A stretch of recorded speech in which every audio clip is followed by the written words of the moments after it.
Gusto ko lang balikan yung sinabi nga nila na bloated, no? Kasi nga, pag nag-stick yan sa consciousness sa mga tao, baka isipin Oo. nila, teka, pinupolitika lang ito, bloated, no? Ito, no? Mm. Gusto kong balikan yung example sa binanggit ninyo. Kasi nga, ang patakaran dito, magre-red flag yan, no? Kumbaga magsaset ng alarm Mm. pag more than Mm. 500. Diba? Alam natin lahat yan. Okay. Mm. So, speaking of the inflow and outflow dito sa mga bank accounts identified with the Vice President and her husband. So, kunwari, may pumasok na, sabihin natin 2 million. So, Mm. magre-red flag yan, di ba? Dahil more than 500. Okay. Papasok sa Pero, monitoring system. Oo. okay, papasok. Oh. Kunwari, ang winidraw mo after doon, yung outflow ay, kunwari, 1.8. Okay, di may So, 200,000. mag-a-alarm yan, di ba? Yung 1.8. Tama? Oo. Pero pag sumunod, pwedeng hindi consecutive, no? Sa ibang pagkakataon, winidraw mo naman ay 200. Mag-a-alarm ba Hindi yun? siya papasok. Hindi papasok Hindi yung 200 sa sistema. Yun nga, yan ang point ko. So, ibig sabihin, Oo. kung inutay-utay mo yan, edi Oo, syempre, hindi marami ito. ka pang hindi na-cover dun sa monitoring ng AMLAC. Tama? Ay, tama yan, Christian. Kaya nga aking ipinagdudugtong Which, na... sorry po. Which, ibig sabihin, that could dispute the idea na bloated ito. In short, marami pa nga hindi nahagip. Oo. Yun yung aking pilit na ine-explain. Mabuti nga ako na-invite mo. Kasi hindi man ako marunong mag-video-video. Hindi man ako marunong mag-ganyan. Because ang ano nila, ang daya nila eh. Example nila, 1,000 o nag-out, 1,000 nag-deposit, 1,000 nag-in. I-times mo yan ng 100,000. O di syempre, akala nila, simpleng math, di ba? Buti na lang naisip mo yan, itanong, at kaunti rin lang na ano ko na may portion na hindi hagip. So bago mo sabihin na bloated, hello, attorney pa, mag-friends na lang tayo, di ba? Eh meron pa nang hindi pumasok doon sa sistema. Wala pa sa record ng Kongreso. Wala pa doon sa kanilang report ng AMLA. Tama ba, Christian? Pero posible na nandun ito doon sa bank account balance. Diba? Kasi remember yung bank account balance, hindi natin yung mapapasok eh. At dito natin ano yung paliwanag. Ha? Kasi di ba may secrecy ng bank secrecy law. So ang pwede lang natin tingnan ay yung AMLA report. Kaya nga sinasabi natin may limit yan, 500,000 and above. Yung 200,000 na balance na ipinaliwanag mo kanina na sinagot natin, maiiwan yun sa bank statement. Pero ibinayad din pala, no? So makikita yon sa bank statement, pero hindi mag-a-appear doon sa transaction report. Ayan yung At saka ano yan eh. At saka ano yan, di ba? Hindi yan yung binabanggit nyo kanina, 1:1 correspondence. Kunwari may pumasok na 2 million, hindi naman ibig sabihin, yung 2 million na yun, na pumasok, yun yung i-withdraw mo directly. Oo, kasi pag halo-halo na yan, hindi mo naman pwedeng sabihin, hindi, binawas ko na to. Hindi naman ganun yan, di ba? At eto naman ang ikikwento ko pa. Ang mahirap pa dyan, ang nag-a-advise sa kanila dyan, usually taga-bangko. Kaya alam mo, in our case, sorry ha, sana lang maintindihan nila, gaano ako ka-passionate dito. Kasi inis na inis ako nung ako ang dinemonyo, di ba? Fake na witness, nag-invento ng account. When in fact, pinag-aralan ko ng gusto yon. Ikaw nga ang mag-analyze ng 82 bank accounts, Christian. Nahihimayin mo yung galaw niya, di ba?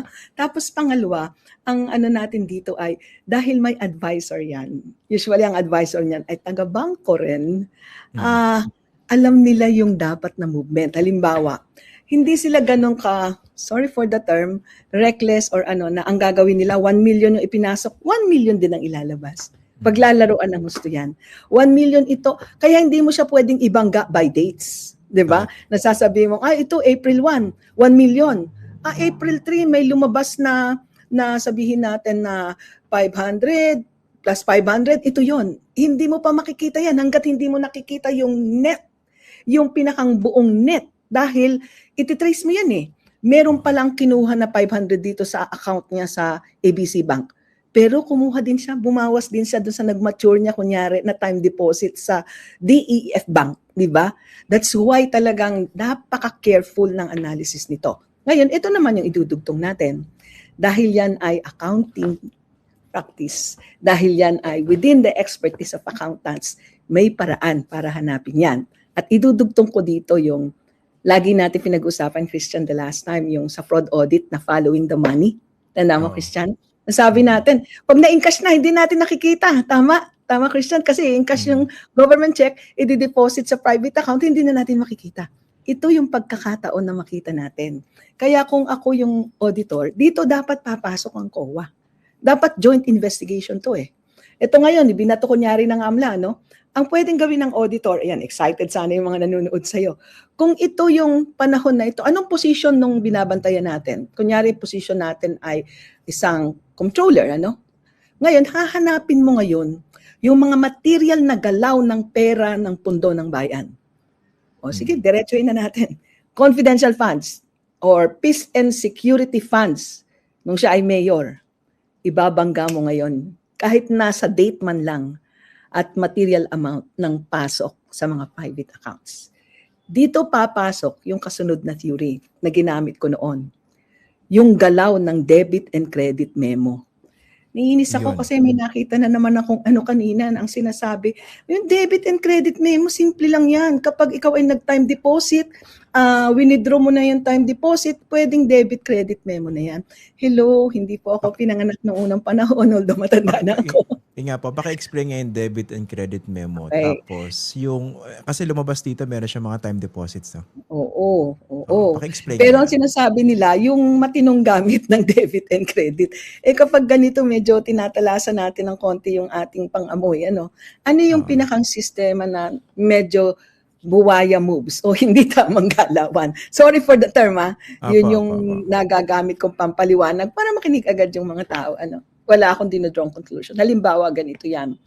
Ang gagawin nila, hahanapin nila kung saang bangko yung nagbabangko yung government halimbawa kunyari office ko noon, Commission on Audit, halimbawa lang kasi baka may magalit pag ibang example.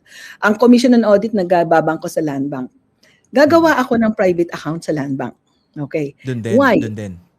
Ang debit at credit memo, internal documents yan ng bangko. Ibig sabihin, you can only do so fluidly ba? Ano yung tawag ba doon? Seamlessly kapag iisa yung bangko. So, anong gagawin ko nun? Kung ako'y makapalang mukha at merong connivance, uulitin ko yung konteksto at baka sabihin ng bubudol. Example. Example lang. Meron ako kunyaring tinanggap na confidential funds dahil ako ay commissioner. Kunyari lang. Dineposito ko yun sa Land Bank. Yung confidential funds na marirelease sa akin ay Land Bank din. So, pwedeng mangyari kung ako halimbawa, ibang setup ng COA, so hindi ito, iano ko lang na halimbawa. Kung kakonnive ko ang controller, ang sasabihin ko ay paki-debit ng bank account ng pagkukunan yan at paki-credit sa aking private account. Posible ba yan? Yes po. Yan po ay napatunayan namin sa audit na aking nagawa. Teka lang, pakiulit, no? Para lang mas maintindihan. Although nagigets ko yung sinasabi ninyo. No? Tanggalin natin example ako, baka maguluhan sila. No? Ganito na lang. Isang government agency. Kunwari, doon kayo nagtatrabaho, isa kayo official doon, no? Okay? Tapos, meron kayong confidential fund na tinanggap. Pero meron din connivance, Okay, oo. Opo. Yung bangko ng inyong government agency, kunwari Land Bank. Tapos mag-open din kayo ng inyong private account. Okay, sige. O paki-explain ulit. Mag-draw ako doon mag-open ako ng private account. Okay. Para, dahil may connivance at napatunayan natin hindi malayo yan. Sabi nga natin, everything is about relationship. Ang gagawin lang ay, i-debit yung bank account ng government agency. Kasi baliktad to bank transaction, di ba? I-debit yung government agency na account, i-credit sa private account ko. Posible ba yan? Posible. In short, ganito. Yung pumasok na confidential fund, kunwari, ng inyong ahensya. Halimbawa lang. Okay. Doon sa, papasok yun doon sa bank account ng agency sa Land Bank. Example lang to. Tapos kung merong kasabwat kayo, bilang official ng government agency na yun, i-withdraw doon sa bank account. Hindi, i-withdraw. Ay, sorry. I-debit memo lang. I-debit memo lang. Para mapunta sa account nyo.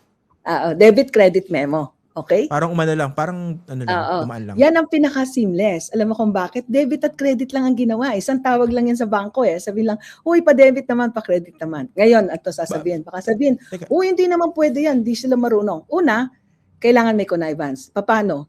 Yung controller o yung may hawak ng libro, sasabihin niya, boss, andyan na yung ang gagawin nila, i-arrange nila na yung bank statement will be personally pick up.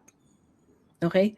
So, hindi makikita yung bank statement. Walang way na makakita yung ibang tao dun sa So, yun, walang way. So, personally ipipick up. Pangalawa, kailangan may connivance ng bank manager. Teka muna, pero bakit pinapayagan yun? Well, That's ito yung tanong ko ha, isi-share ko sa'yo ha. Nung naggagawa ako ng mga ganyan, di sinusubaybayan namin, ano. Kaya malakas ang loob ko magkwento kasi napatunayan ko to eh, na-audit ko eh, no. Nung tinanong ko yung bangka, ano, sorry for the term, medyo mali yung term, ano. Ito naman pre-recorded, pwede mong tanggalin. Sabi sa akin, madam, paano kayo mag-e-expect na makikipag-cooperate kami sa inyo? Sorry for the term, but this is the term, tanggalin mo na lang mamaya ng bank manager namin ng perang yan.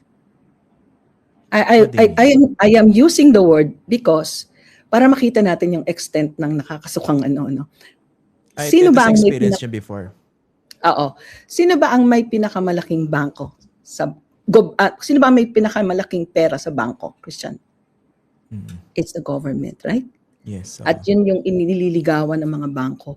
Dito naman lalong-lalo na remember, meron silang mga kota. Kailangan namin ng first deposit. So ano gagawin mo?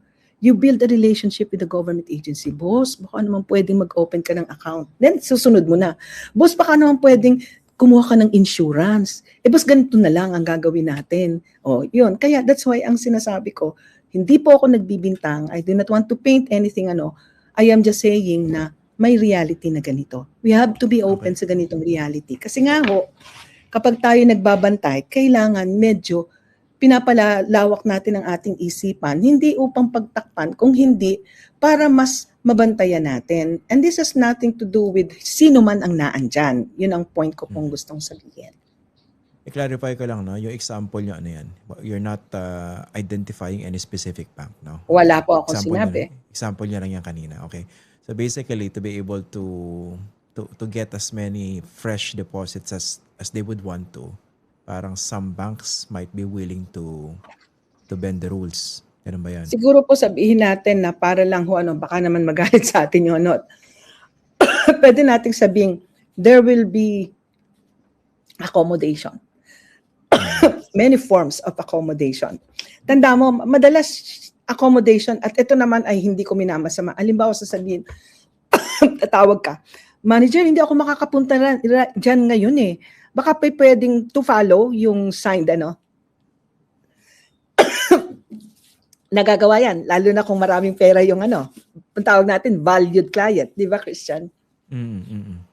Opo, pero parang, di ba sobrang garapal yun? Yung debit-credit process, hindi mo pera yun eh, pero pinasok mo sa sarili mo bank account in that same bank. Ang takot ko kasi, Christian, yung mga in-example ko nun sa mga na-audit ko, nagulat ako na nagsasalita ako one time without naming merong tao sa audience na sinabing, ma'am, nangyayari pa rin po ngayon yan. So nagulat ako.